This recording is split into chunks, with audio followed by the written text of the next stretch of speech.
EB team, powerful team, Manoharan, Rajaratnam இப்படிப்பட்ட gigantic பிளேயர்கள் விளையாடக்கூடிய ஒரு டீமில் எதிர்த்து நிறைய பாயிண்ட் எடுத்தது யாருன்னா இந்த ஒரு சின்ன பையன், 15 வயசு பையன். அது யாராக இருக்குன்னு நினைக்கிறீங்க? இந்த சுப்பிரமணியன் தான், 15 வயசுலேயே. அப்போது நமக்கு அந்த மணல் மேடுங்கிறத ஒரு அடித்தளமாக நான் பார்க்குறேன், என் கிளப் ஆரம்பிக்கலாம் இதுதான் இன்ஸ்பிரேஷன். பதிவாயிரும் நம்ம மனதில். உங்களுக்கு எதாவது என்ன பார்ப்பீங்க, யாரையா பார்ப்பீங்க, பதிவாயிருக்கும். நமக்கு இந்த மாதிரி பண்ணணும்னு தோணும்ல. இந்த தோணல் வருதுக்கான முதல் காரணமே, அலத்தங்கிற கிளப்பு ஃபார்ம் பண்ணணும் முதல்ல எனக்கு என்ன வருது காரணமே சுப்பிரமணியங்கிற ஒரு ஆள் தான். சின்ன பையன் ஆடுறான், அது அவன் நல்ல பேர். அப்போ எங்கள் இபிடி எங்கள் அப்பா வந்து ராஜரத்னத்துக்கு அக்கா தான் எங்கள் அப்பா கட்டியிருக்காரு.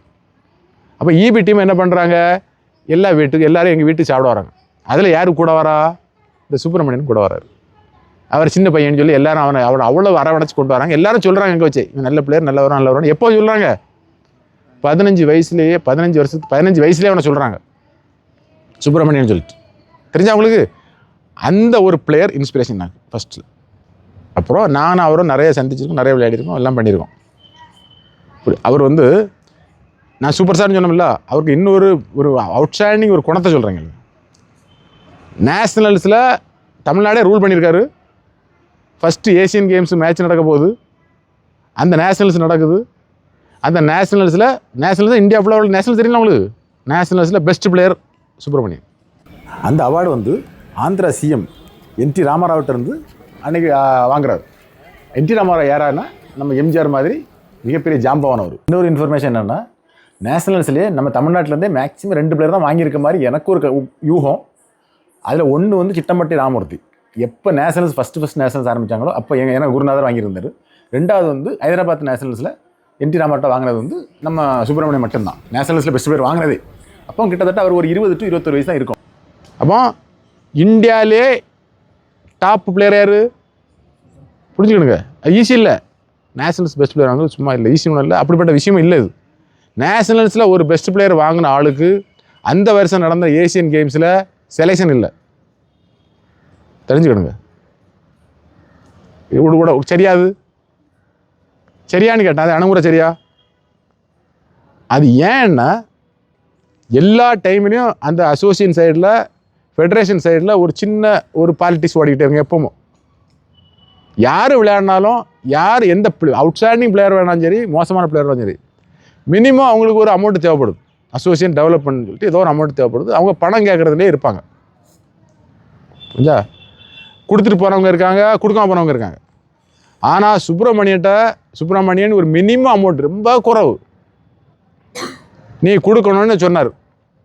அவர் முதல் கண்டிஷனே, நான் கபடிக்கு என்ன செய்யணுமோ அதை அவ்வளோ நான் செஞ்சு முடிச்சாச்சு. இனி கபடி எனக்கு என்ன தரணுமோ தரட்டு, நான் காசு கொடுத்து என்ன செய்ய மாட்டேன், அந்த பேர் எனக்கு வேண்டான்னு சொல்லி உதறி சொல்லிட்டார். அப்போ இல்லை ராஜா, அப்போ ரசாக்குன்னு ஒரு ஆள் தான் செக்ரட்டரி. அவர் என்ன சொல்கிறாருன்னா, ராஜா அவர் நல்லபடியும் சுப்பிரமணியன் பிடிக்காத ஆளே கிடையாது. கேம் அப்படி ஒரு கேம், அது ஸ்டைலு, போனஸ் போடுறது, ஆங்கிள் அடிச்ச சொல்கிறது, டைவ் போடுறது, அந்த மொத்த ஒரு ஆடியன்ஸையுமே கண்ட்ரோலில் வச்சுருப்பார். வேண்டாட்டார். அப்போ ராஜா நான் கொடுக்குறேன் ராஜா, நீ ஒன்றும் கவலைப்படாத, உனக்கு தானே நாங்கள் அசோசியேஷன்லேருந்து கொடுக்குறோம், தமிழ்நாடு அசோசியேஷன்லேருந்து கொடுக்குறோம், நீ போயிட்டு வான்னு சொன்னாங்க. கொடுத்துடவே கூடான்ட்டார். யாரும் காசுலாம் நினைச்சவங்க கொடுக்க, அவருக்கு சுப்பிரமணியன் காசு உண்டு, ரயில்வேல வேலை பார்க்குறாரு, கொடுக்க மாட்டேன்ட்டார். அப்போ கேமை அவ்வளோ மதிச்சிருந்தார். அந்த ஏசியன் கேம்ஸ் என்னைக்கு கொடுக்கலையோ அன்னைக்கு அவர் கபடி என்ன பண்ணிட்டார், சரி நம்மளும் கபடி அவ்வளோதான் அப்படிங்க ஒரு சின்ன ஒரு வெறுப்புணர்ச்சிக்கு வந்து தான் அப்புறம் வேறு கெட்ட பழங்கள்லாம் ஆரம்பிச்சிட்டு கொஞ்சம் போயிட்டார். ஆனால் அதுக்கு அடுத்தால் நடந்த 87 நடந்த கல்கத்தாவில் நடந்த சாஃப் கேம்ஸில் அவர் செலெக்ஷன் கொடுத்தாங்க, காசு கொடுக்காம தான் கொடுத்தாங்க. ஆனால் அது முக்கியம் இல்லை. அந்த ஏசியன் கேம்ஸில் அவர் வந்து கோல்டு மெடல் அடிச்சிருப்பாருன்னா இன்னைக்கு எல்லாரும் இருக்க மாதிரி ஃபஸ்ட்டு அர்ஜுன் அவார்டு வந்து மணமேடை சுப்பிரமணியன் தான் இருந்திருப்பார்.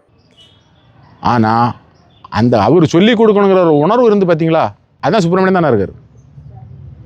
இது அந்த சுப்பிரமணியனுடைய ஆன்மா தான் இந்த உங்கள் கோச்.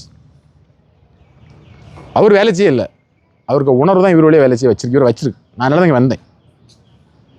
புரிஞ்சா? ஏன்னா சுப்பிரமணியன் நான் ரொம்ப மதிக்கிறாள். ஏன்னா நான் அவருக்கு ஒரு ஆடியன்ஸாக இருந்து வச்சிருக்காள், அந்த மாதிரி ஆள். அவர் என்ன இப்போ ஃபீல்டுக்கே வரல. அவர் நினச்சிருந்தா இன்னும் எவ்வளோ பிளேயரை உருவாக்கியிருக்க முடியும் அந்த கபடிக்கு மேலே. ஏன்னா காசு கொடுத்து போக வேண்டிய எனக்கு அவசியம் இல்லை, அவ்வளோதான். காசாக விளையாட்டா அப்போ அப்படிப்பட்ட ஒரு பிளேயர் அவர்.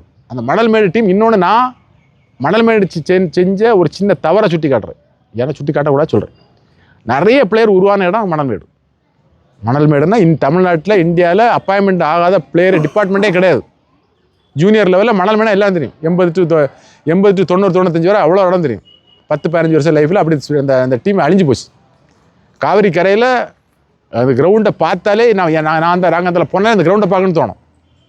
ஒரு காலத்தில் அப்புறம் வளர்ந்த இடம் அப்படியே என்னது உடம்பு வர மாட்டேன். அதை விளையாட ஆள் இல்லாமல் போயிடுச்சு. காரணம் என்னென்னா, அவங்க ஊரில் இருந்தே ஒரு பிராண்டி கடை ஏலம் பிடிப்பாங்க. அப்படின்னு ஏலம் அந்த ஏலத்தை யாரும் அந்த ஒரு லட்ச ரூபா மினிமம்னா அந்த 1 லட்ச ரூபா தான். அதுக்கு மேலே கொடுத்து என்ன செய்ய மாட்டாங்க, யாரும் ஏலம் பிடிக்க மாட்டாங்க. அது அந்த ஃபண்டு எதுக்குன்னா கிளப்புக்கு. ஃபண்டு எதுக்கு? கிளப்பு வளர்ச்சிக்கு பயன்படுத்தினாங்க. ஊர் தப்பு தான் பண்ணாங்க. அங்கே விளையாடுனது போதும், அவர் நெடுமாறன் ஒரு ஆள் தான் வளர்த்தது. கம்ப்ளீட் நல்ல முறையில் கொண்டு வந்தாங்க. கடைசியில் அவங்களுக்கு பணம் தேவைப்படும் எல்லாருக்கும். இந்த மாதிரி ஒரு இடத்துல அந்த இடத்துல ஒரு கை வச்சாங்க. வந்தான் தமிழ்நாடு பிளேயர் அவ்வளோ அங்கே தான் வந்து குடிப்பான் அந்த இடத்துக்கு. ஏன்னா ஓசையில் குடிக்கலாம். அப்புறம் அவங்க அதை குடித்தாங்க. இந்த ஊர் தப்பு செஞ்சது தான் எனக்கும் இதே மாதிரி ஒரு வாய்ப்பு வந்து. எங்கள் ஊர்லேயும் இதே மாதிரி ஏலண்ட்டாக இருந்த டைமில் லிங்கன்னு ஒரு ரவுடி இருந்தான். அவன் தான் என்கிட்ட வந்து, மக்கா டீம் நடத்தினா கொஞ்சம் ஃபண்டு தேவைப்படும், 1 லட்ச ரூபா 2 லட்ச ரூபா கட்டணும் மினிமம். ஏலம் 10 லட்சம் 15 லட்சம் போகும், உனக்கு 2 லட்ச ரூபா எடுத்தாரேன், நீ கட்டி கிளப்பை நடத்துன்னு சொன்னாப்புல. கிளப்பை நடத்துகிற பயன்பட காசு தேவைப்படுன்னு சொன்னான். நான் 2 லட்சம் ரூபா எங்கே போய் நான் பண்ணலான்னு. அவன் சொன்னால், நீ 2 லட்ச ரூபா நீ கொடுக்கண்டா, நான் ஆளை காட்டுறேன், கொடுத்துருவான், நீ பிராண்டு கடையை எடுத்து நீ நடத்துன்னு சொன்னான்.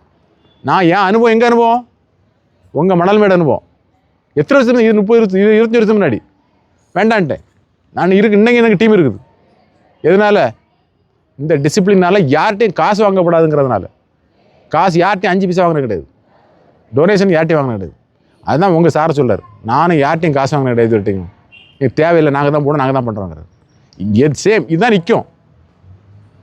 புரிஞ்சா வாங்கினது? இதை பிரின்சிபல் மனசாக்கிடுங்க. டிசிப்ளின் தான் நம்ம டீமை வளர்க்கும். இத்தனை வருஷம் கொண்டு போனால் அந்த டிசிப்ளின்.